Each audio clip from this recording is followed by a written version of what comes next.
الحمد لله وكفى والصلاة والسلام على سيد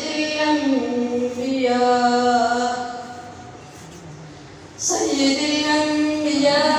والمرسلين وعلى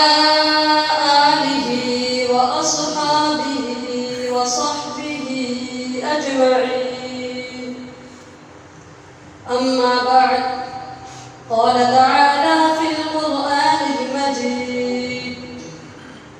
والضحى والليل إذا سجى. وقال تعالى في القرآن المجيد: لقد كان لكم في رسول الله أسوة حسنة. أما بعد، كان رسول الله صلى الله عليه وسلم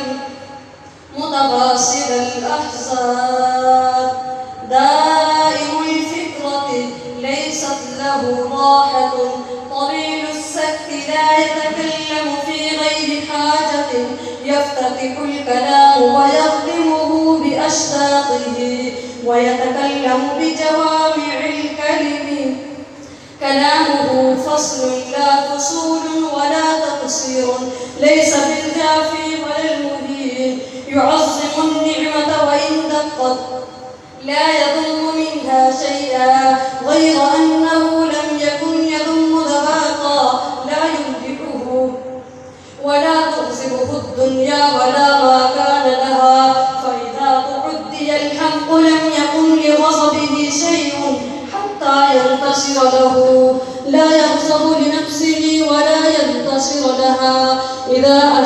أشار بكفه كلها، وإذا تعجب قلبها،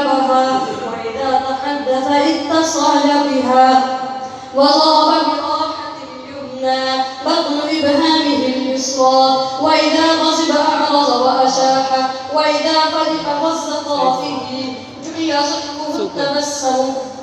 يفطر عن مثل حب الغمام، يتلألأ وجهه تلاء القمر ليلة البدر، مسيح القدمين ينبوع عنهما الماء، أطول من المربوع فأقصر من المشذب، عصيم الهامة رجل الشعر، فرق وإلا فلا يجادل شعره شحمة وبطنين، أزهر اللون